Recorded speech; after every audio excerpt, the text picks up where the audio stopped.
What's up, guys? Welcome back to more Reddit stories about entitled people, crazy people, and everything in between. So let's begin. Neighbor keeps flying drone above privacy fence, recording us during private moments.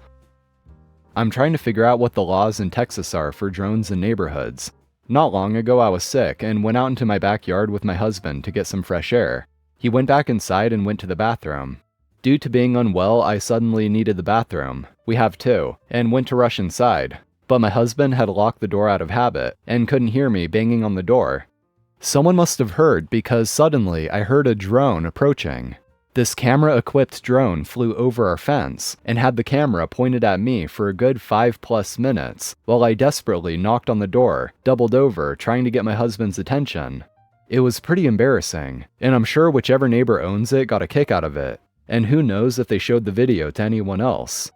Since then, there have been numerous times when my husband has gone out for an early morning cigarette while wearing nothing but his underpants, only for the drone to fly up and stay pointed at him until he comes back inside. I am agoraphobic and don't leave my house unless I'm with my husband. I bought a washing line just to give myself an excuse to get outside more, because I'm otherwise cooped up inside 24 hours a day, 5+ days a week. I've now stopped going out in my own yard for more than a couple of minutes, in case this drone comes to record me. We have a 6-foot privacy fence just so I could feel comfortable in my backyard, but that doesn't help with the drone. If this drone were to get taken out or knocked down by my husband while above our property, forcing the pilot to come and retrieve it, what is the liability there? I also don't know if it's worth mentioning, but we have a local Air Force base. We're probably around 15 miles away from it, but our house is directly below the flight path, and we have military planes fly over very closely on a daily basis. Well, first off, that is extremely disturbing, and also pretty infuriating that someone would do that. And I do hope that OP tries to record this happening to get proof, and then report it to the police immediately. And there is a federal law prohibiting video voyeurism. And if you have a backyard with a privacy fence that people would otherwise not be able to see into, and someone flies a drone to look over it, yeah, I'd say that's good reason to get the police involved. My guidance counselor told me I wasn't university material, and years later I pretended not to know her. Back in high school, I struggled hard. I had a stepdad who adopted me and then ignored me my whole life, and a mom who was wrapped up in making his life perfect. Yeah, he was what some might call a textbook narcissist, with my mom as his flying monkey. Wizard of Oz reference. Anyway, school was a difficult time for me, and I had a lot of anxiety and a hard time focusing. I attended all my classes and was doing very well on my assignments, but had trouble completing them. My guidance counselor was the same all through high school, and every year would start with a meeting with her, and I would explain I needed more help because I was struggling to focus. She brushed me off every time, stating that I obviously wasn't trying hard enough, because I had no excuse, since my stepdad, adopted dad, was, wait for it, a social worker for the school board, and personal friend of hers. Yeah, it was awful.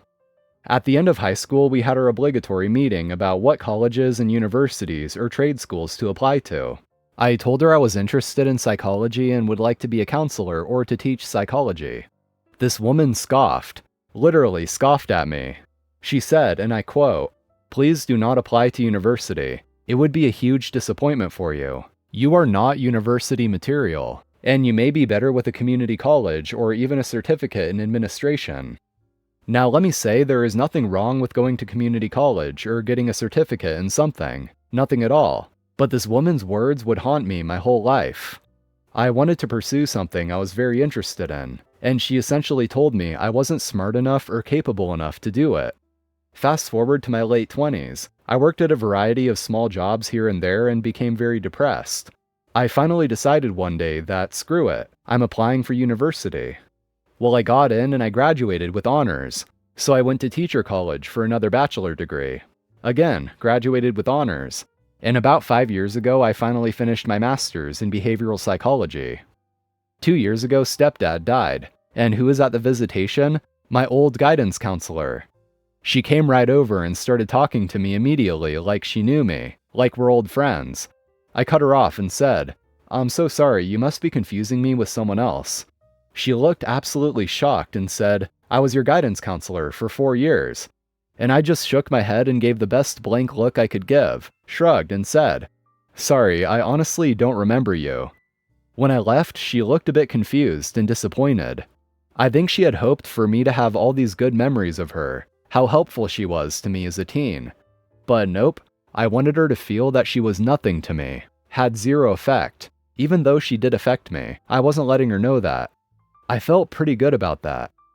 Edit, to anyone wondering, I now teach psychology to future counselors, so I'm doing what I originally wanted, and that made this so much sweeter. My mom had run into her a few times at the grocery store before this, and has bragged about my accomplishments, so I didn't have to tell her about them. She knew I was successful. Since she already knew, I pretended she was nobody to me, to ensure she understood she contributed nothing. Also, those who say she helped me in the end and she was right, no. I asked her to help me for 4 years and got nothing. She laughed at my dreams and goals. She did not do her job. She failed as a guidance counselor and, frankly, also as a decent human being. Entitled X is a grief thief. My late husband's ex is a crazy bitch.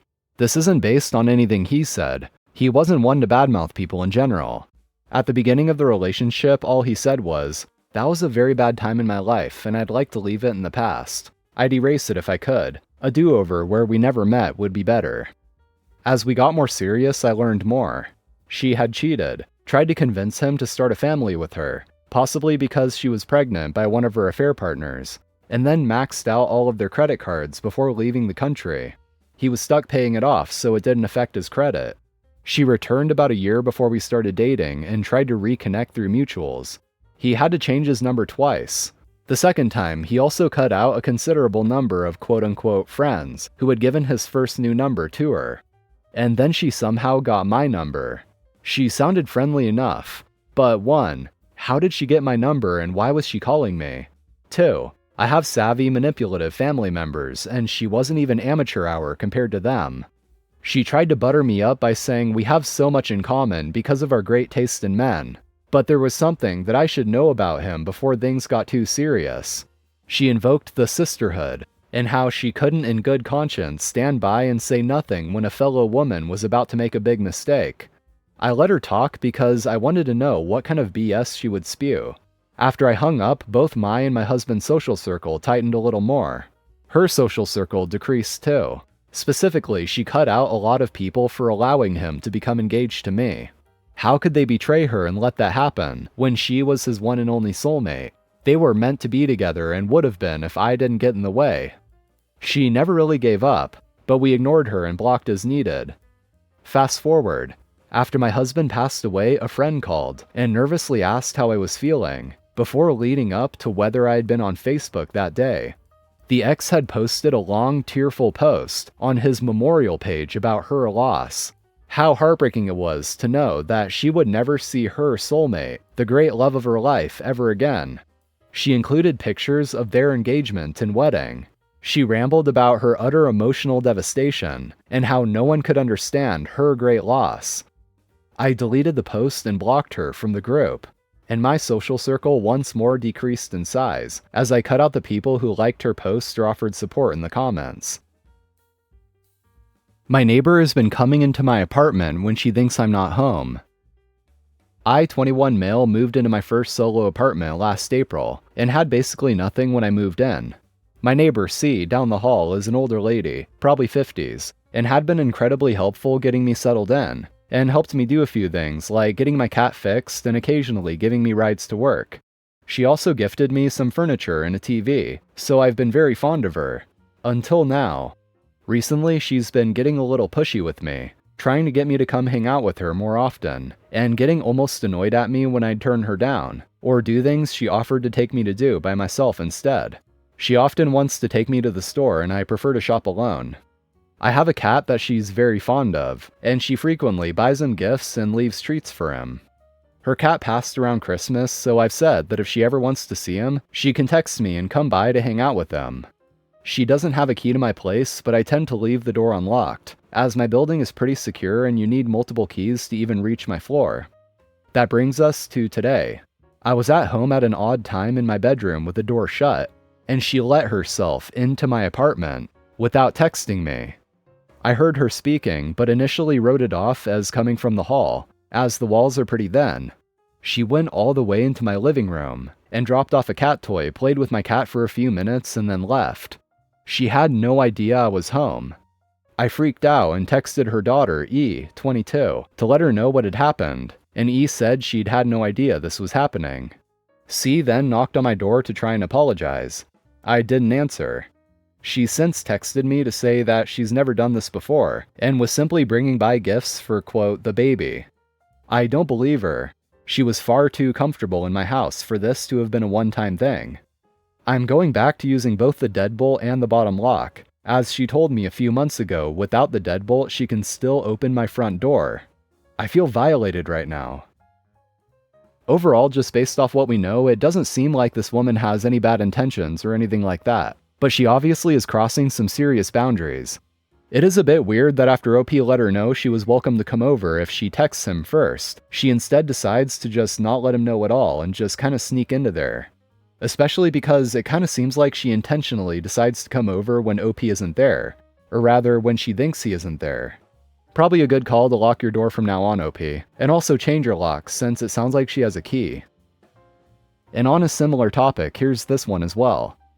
I learned my neighbor is running an Airbnb when their guests tried to enter my house at 1 a.m. Last night, my boyfriend and I were woken up by someone trying to enter a code on our front door keypad repeatedly and shaking and banging on our door. Honestly, a terrifying thing to wake up to. My boyfriend yelled through the door for the guy to leave, but he kept trying for some reason. So instead, he opened the door to yell at the guy, who in response told us he rented a room here. My boyfriend just told him again to leave and slammed the door. This morning we checked our Ring cam and saw the guy was on his phone at first, trying to get the Airbnb address because he didn't have his itinerary. After he was told off twice, his reaction was to scoff about it and say, "Okay," in a sarcastic tone, like he didn't just try to break into a stranger's house. We didn't even know about the rental until we found the listing this morning.